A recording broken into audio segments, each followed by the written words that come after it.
Okay, if I were Nick, Yeah? I'd be like, oh yeah? Really? Yeah. FBI? Scambi. Goodbye. That's what I would do.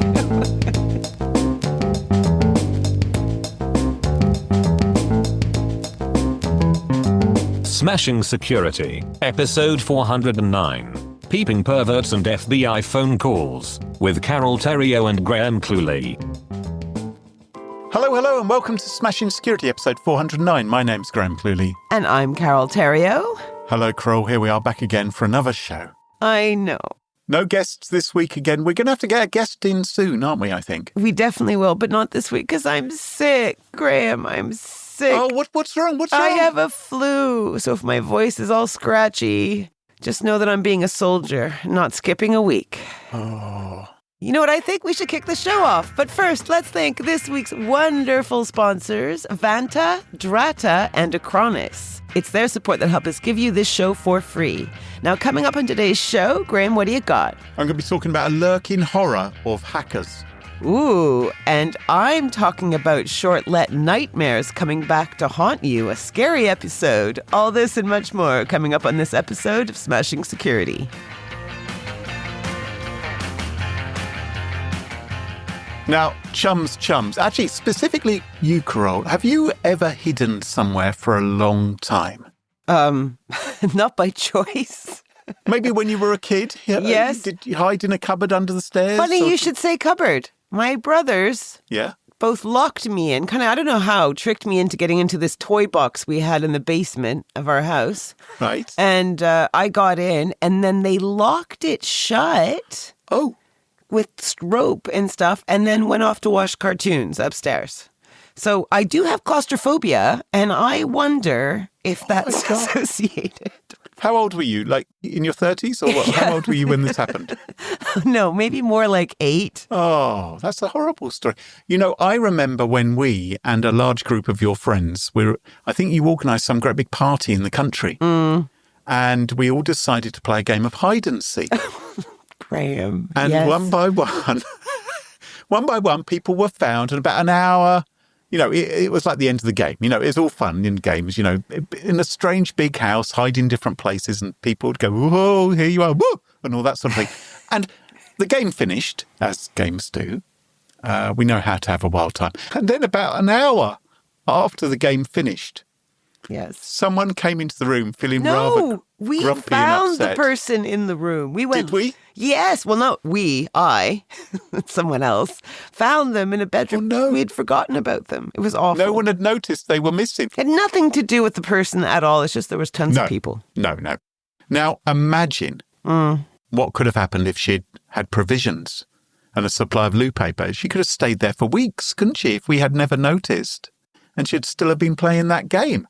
And I was reminded of this when I heard a story this week about some Chinese hackers who had allegedly sat undetected. That's what the headline said. This says, Chinese hackers sat undetected in a small Massachusetts power utility for months. Okay. And I thought, that's a long time to sit undetected, isn't it? I mean, you'd have thought people would have noticed the pizza's been delivered. Of course, that's not what it meant. It wasn't that they were actually sitting in there undetected. They were virtually there, Carole. They were virtually there. Oh.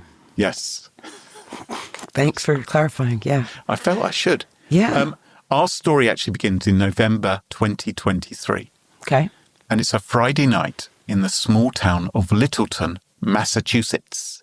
And there's not a lot of people who live in Littleton or in its neighbouring town of Boxborough. In all, it's about 15,000 people. So it's not huge. Right. And not a lot goes on there. Maybe there's the odd cake sale at the town hall or a marrow growing competition if it's anything like English towns. Just be something like that going on. And on this particular Friday night, a guy called Nick Lawler received a phone call at his home in Littleton. And he's not happy about this because he wants to relax. It's a Friday night, right? The weekend's ahead.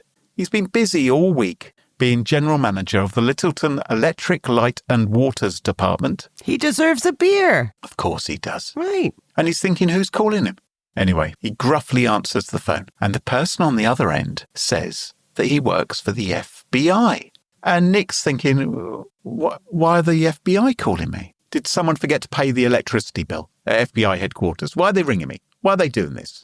Okay. And the FBI guy says that the Littleton power network has been compromised by hackers. Mm-hmm. And according to the FBI on this phone call, Littleton's electric company had been hosting some uninvited guests, members of the Volt Typhoon gang, who'd been lounging around their network for up to 10 months. Okay. If I were Nick, can I say what I would do right now? I'd be like, oh, yeah? Really? Yeah. FBI? Scam-bi. Goodbye. That's what I would do. Yeah, well, that's interesting. That's interesting. Mm-hmm. Because Nick's a little bit suspicious. He thinks who'd want to hack his electric company? They don't have access to any large critical infrastructure. They just distribute the power. You couldn't imagine they would be a target. But the man on the phone insists that they have been targeted, claims they are on a list of 200 utility organizations that have been breached by the hackers. And the guy on the phone says, look, Nick, can you give me your personal email address? Because what I'd like to do is I'd like to send you a link where you can read more about the hackers, and that will help diagnose the severity of the hack. No. Now, Carole, I think you've already given me a clue as to how you're going to respond. Yeah. Nice try, bucko. Well, Nick had a similar approach, although a little fruitier in his language. What he said was, go yourself. Oh. Yes, I'm not going to click on a link. You must think I'm an idiot. Right. What's your name again? Nick's probably a big listener of the show. Well done, Nick. Well done, Nick. Nick, if you're listening, we admire you for that approach. This is all going to go wrong. I know. I know. And as the register describes, Nick hung up and he called, and this, again, bonus points for doing this, Nick. Nick called up the FBI field office in Boston directly. Smart. Not using a phone number he was given on the call. Rings them up. And what do you know? The same FBI agent answers the phone. Oh. But Nick is still a little bit concerned. He thinks, well, that's a bit odd. And so he still refuses to hand over his personal email address. He says, look, if this is really that important, you can show up at my place of work at the electric company on Monday morning and tell me face to face. Great. Because it's the weekend. It's the weekend before Thanksgiving.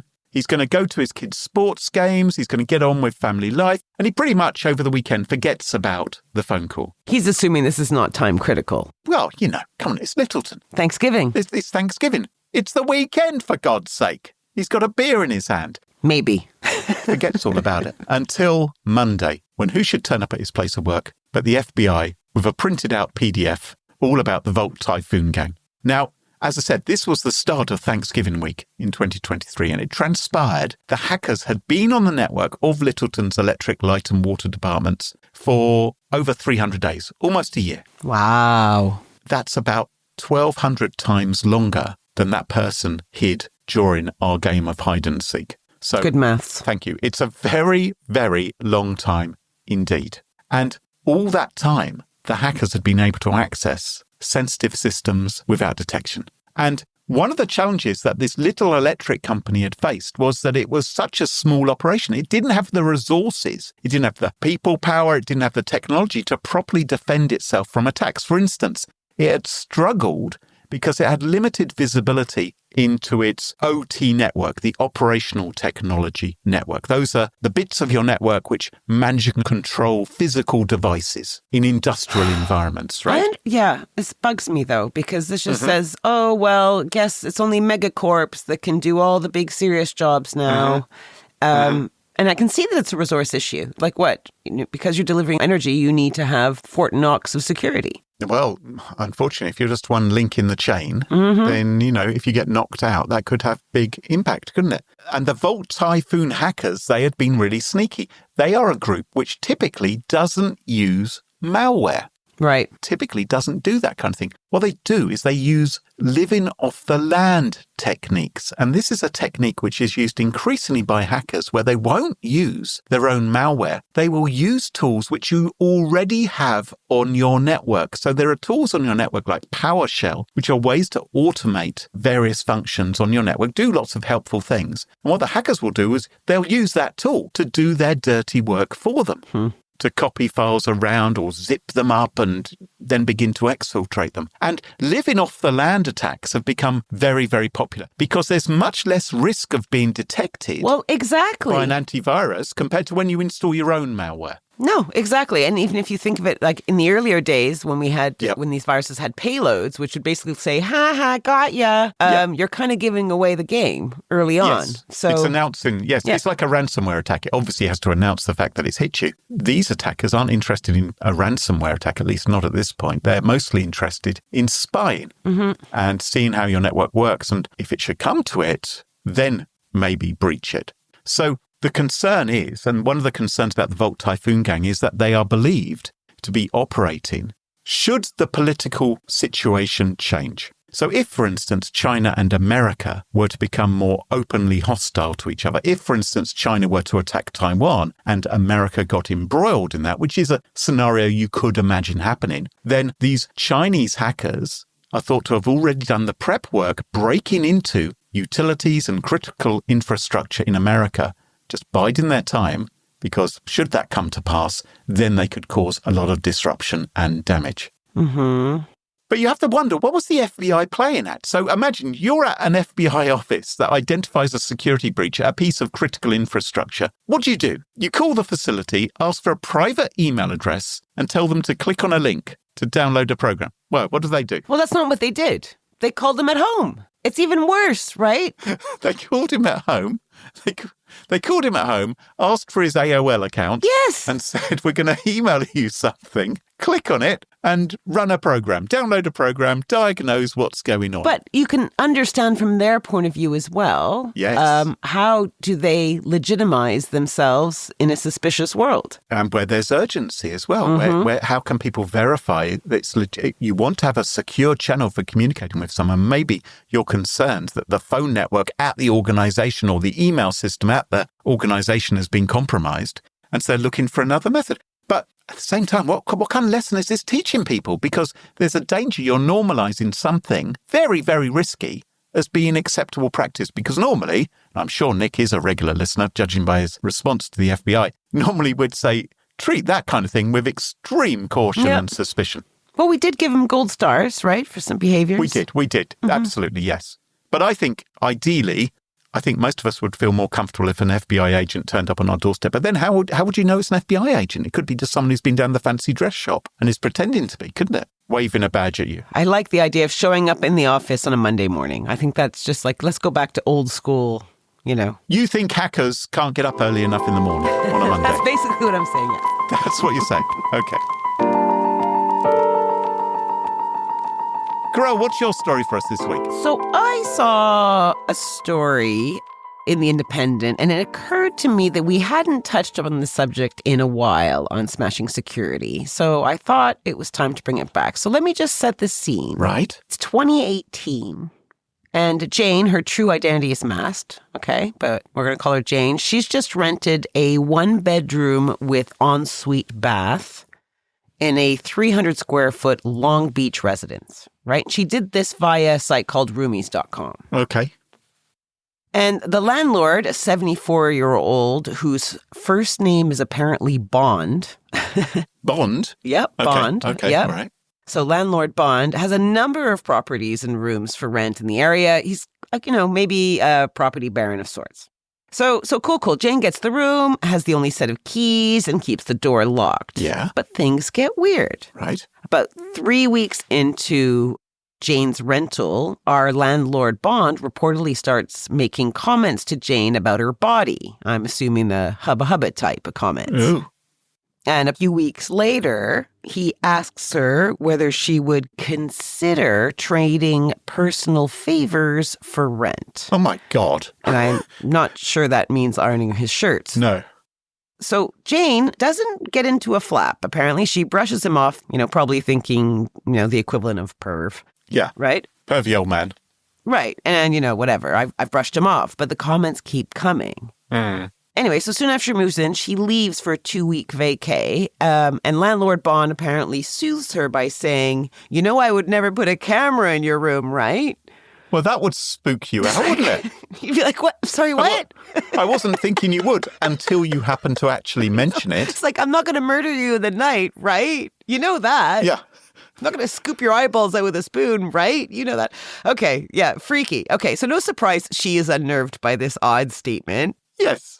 Yes. And Jane changes the locks on her bedroom door before jetting off. So she has put the new lock in, new keys, everything. Oh, okay. All right. Are you allowed to do that if it's a rental?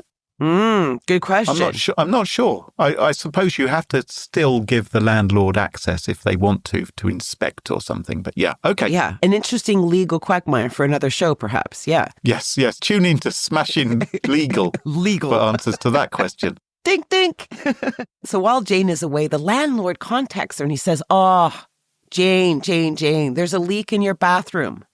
And in order to fix it, a locksmith would have to, unlock your door. Oh, yeah. And when she returns, she finds that, in fact, the whole log has been changed outright.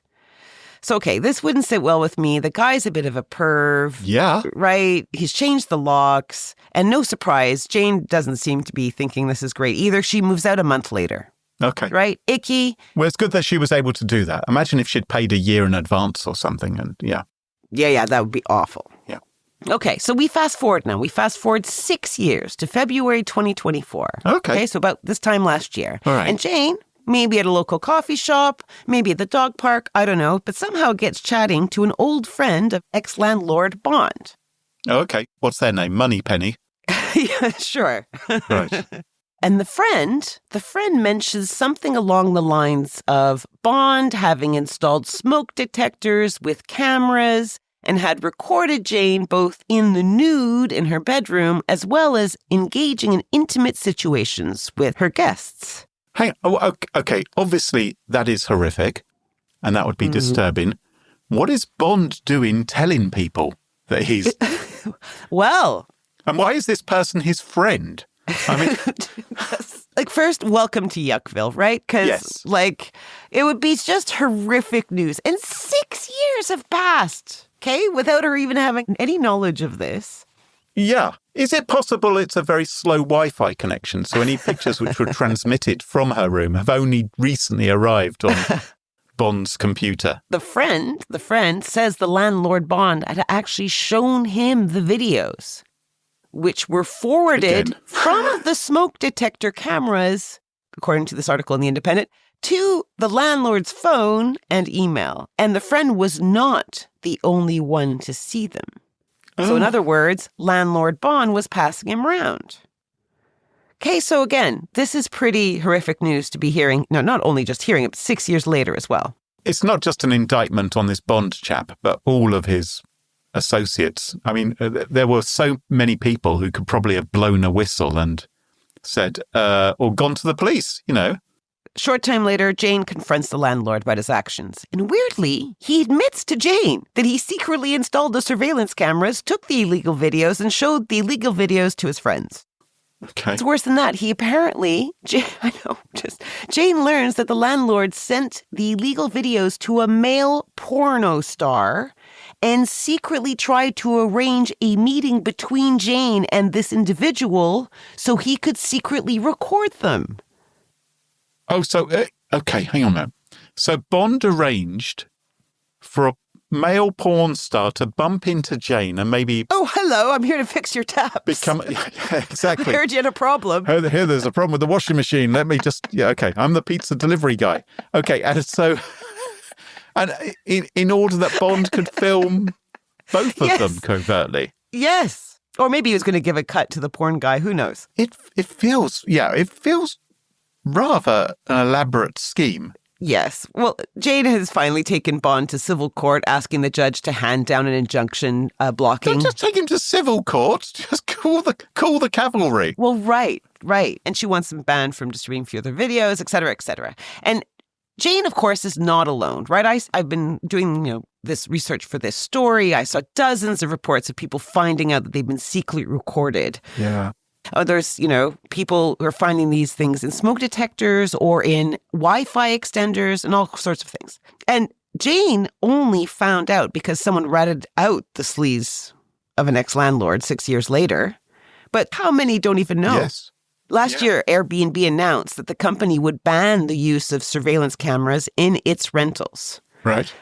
So the news was welcomed by those concerned about privacy, including someone like me. And since 2022, another rental platform, Vrbo, big in the States, has banned the use of indoor cameras except those that are disclosed to guests and can be deactivated by them.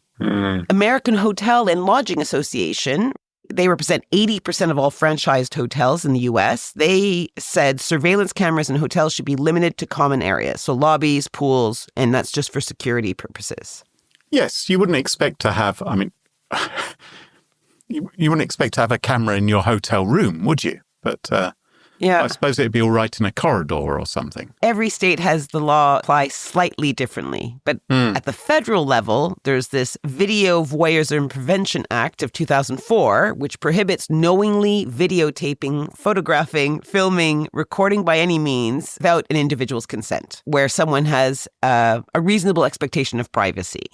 You know, when you do rent a property and you've got all these forms you have to sign. Yeah, sign here, sign there. You know, of course I haven't read them all. I suppose they could sneak in a little paragraph saying, you don't mind us photographing you in the nude, do you? Right?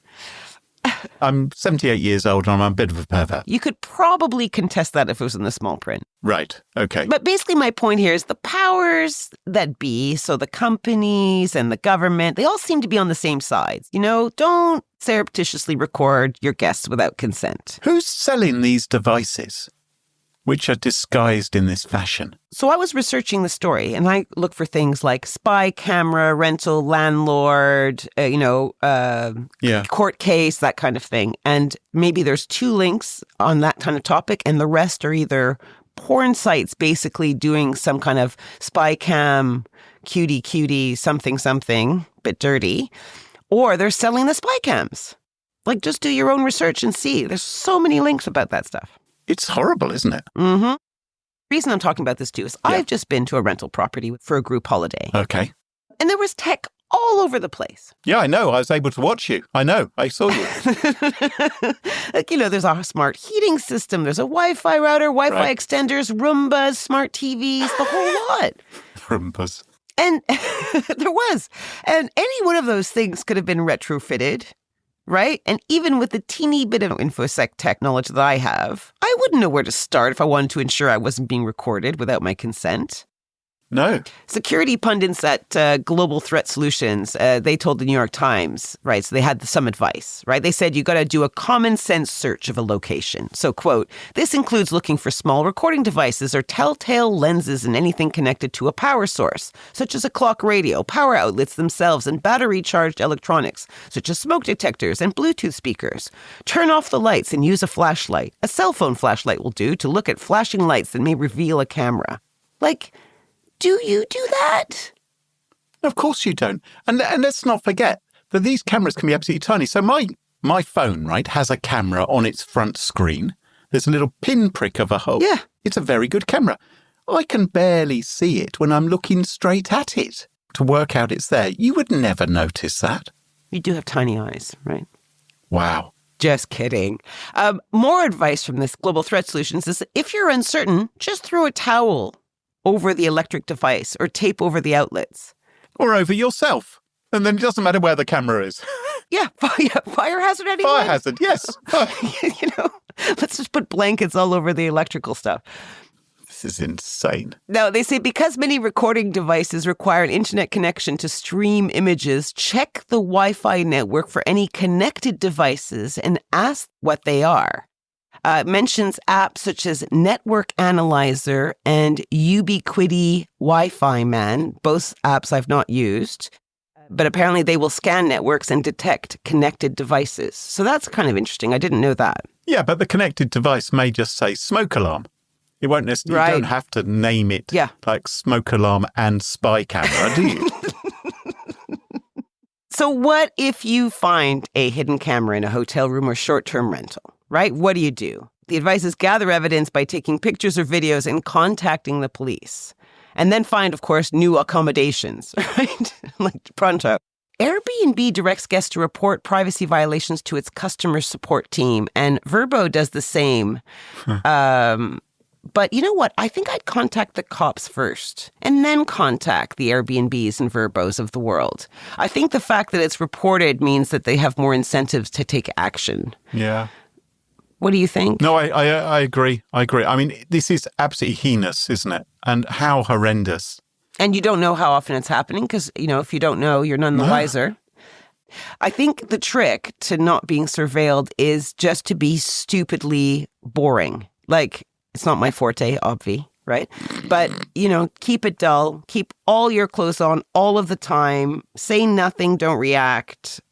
Just to create the most boring footage in existence. And then it probably won't circulate. So what a dreamy vacation that would be. Or if you're going on holiday, just stay in a tent. Stay in a tent. Yeah. Make your own out of woods and twigs. Yes. You don't want to have any smart fibers in the tent.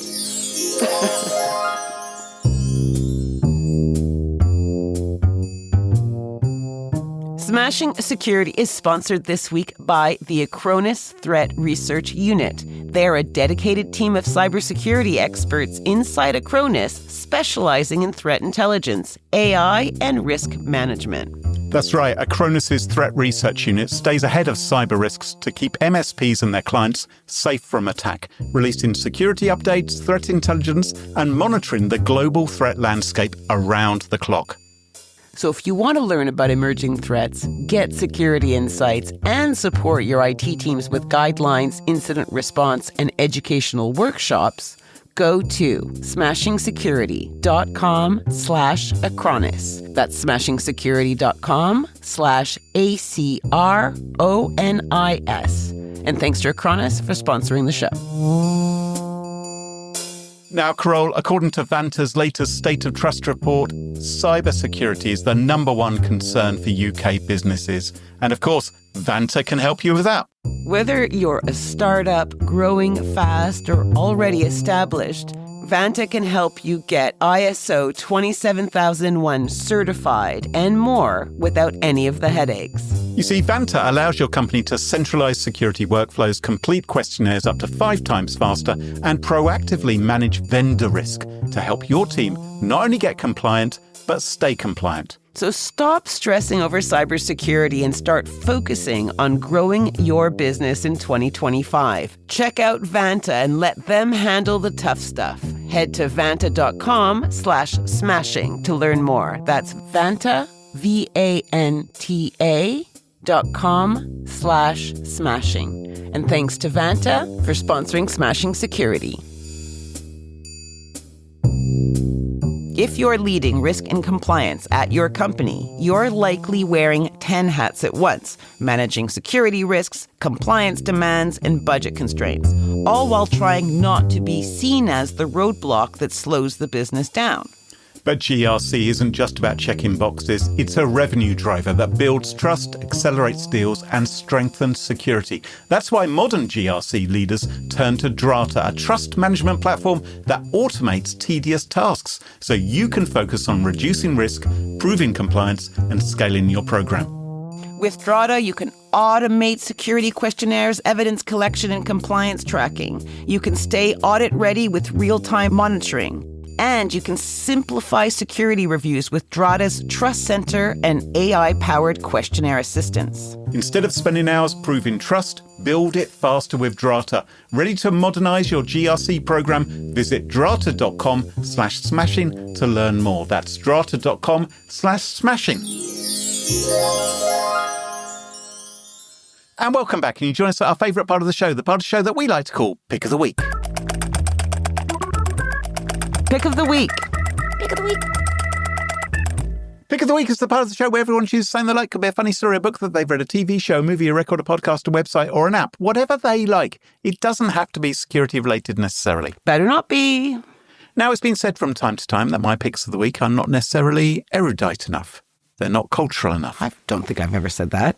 Well, I think sometimes people have thought, Graham, you don't read books. Graham, you don't seem to have seen a lot of movies. You aren't recommending classical music. It's more like, Graham, you haven't spent a lot of time preparing your pick of the week this week. Well, this week. This week, my pick of the week is related to a chap called William Shakespeare. Who that? He was a chap, a ginger chap with a beard, a brummie from Birmingham, or more accurately, Stratford-upon-Avon, which is quite close to Birmingham. And not very long ago, I visited Stratford-upon-Avon and I went to the Royal Shakespeare Theatre. La-di-da. Where they put on la-di-da, put on a play or two. And my wife was kind enough to pop into the shop, the Royal Shakespeare Theatre, and she bought me a T-shirt. Mm-hmm. And it's a T-shirt covered in insulting Shakespearean language. Oh, cute. It turns out that insults aren't what they used to be. And I think that we've become rather lazy in the insults that we use in modern day life. And maybe it's time to pick up some of the ones we used to use hundreds of years ago. And so I thought I would share with some of our listeners this week some of the insulting language to see how they like it. Okay. And maybe they can use it in their day. Right. So I've got a few for you, Carole. Okay. A lewdly inclined footlicker. Lewdly inclined footlicker. You Banbury cheese. You beetle-headed flap-eared knave. You poisonous bunch-backed toad. And this was my favourite. Not so much brain as earwax. Ah. Yeah, I don't know if these would land very well today. Do you think? Well, they had them rolling around in the aisles. Apparently. Back in the days of Shakespearean plays. They thought this was I don't know if you've ever seen a Shakespearean comedy. I have. But these, trust me, these are probably the best lines they have. So wow. That is my recommendation for this week, are the insults of William Shakespeare, because I think it's time that we got a little bit more creative with our insults rather than calling everyone a... Well, I won't say what I was going to say. Carole, what's your pick of the week? Well, it's interesting that you mentioned a bearded, red-headed William Shakespeare, because this is the time of year that we see a number of art societies host exhibitions. Yes. And I entered a piece called The Rusty Sage for the Oxford Art Society 2025 Spring Exhibition. Oh, yes. Let me show it to you. So I put it in the show notes there. So this is what I entered. It's obviously this, you don't see it framed and mounted, but it is. Oh, this is fabulous, Carole. Do you like it? Does it remind you of anybody? It reminds me a little bit of your husband, but he's not ginger. The Yeti. The Yeti. Well, he used to be. Oh, did he? Oh, before he became great. Yeah, they married me. He certainly has an impressive beard. Yes. Oh, he's only got one ear that I can see. Is it Van Gogh supposed to be? Maybe you can put it on Blue Sky and you can share it with our listeners. What's interesting is how these things happen. So I'm a member of the society, but still, when they open their exhibitions, an open call, you have to fill in a form, pay a small fee, and then get your work all ready for sale. And then you have to bring it in person. And then it's only referred from then on by a special number. And it is presented to a judging panel of 5 people. Oh, so they don't know you painted it. So there's no favoritism. No. Oh, I see. No. So what would come up, it would come up to them and they would say the number like 2377, Rusty Sage, watercolor. Right. And then the judges would go, yay, nay, yay, yay, yay, or yay, yay, yay, yay, yay, or nay, all nay, right. nay. Yeah. And so my Rusty Sage got in, which is great. Yeah, I really like it. I think it's terrific. Well, thanks. And one of the big problems with art, right, is how you price it. Yes. So I priced it and I put it in for 500 quid. And doesn't that sound like a huge amount of money? But the society gets 25%. Right. The framing and mounting costs 75. Ah. So it's like 300 quid. Is what you'll get if it sells. Yeah. If it sells. Yeah. Anyway, so listeners, anyone feeling flush and interested in purchasing a beautiful piece of art made by yours truly. An original, unique Theriault. That's right. Yeah, exactly. Anyway, so that's my pick of the week is me and my Rusty Sage, making it into the Oxford Art Society's members spring exhibition, yada, yada, yada, yada. Are you going to put this on your website or something like that so we can link to that? Yes, but remember I'm ill. I've got a big list of stuff I have to do. Okay. Yeah. Okay. Yes, it will. It'll go on my website. Promise. Very good. Well, good luck, Carole. I'm sure it will sell because it looks fabulous. Thank you very much, Graham.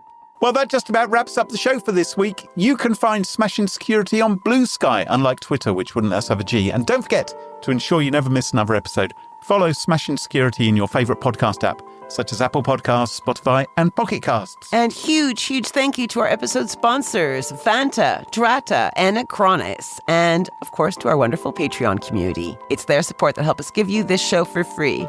For episode show notes, sponsorship info, guest list, and the entire back catalog of more than 408 episodes, check out smashingsecurity.com. Until next time, cheerio, bye-bye. Bye. Very good. Very impressive. I mean, £500 sounds like a lot, but then you just think, how many hours did you put in learning how to paint? I know. You know? People can't do it, and it's cool. And I like the title, because like Rusty Sage, or like Rusty...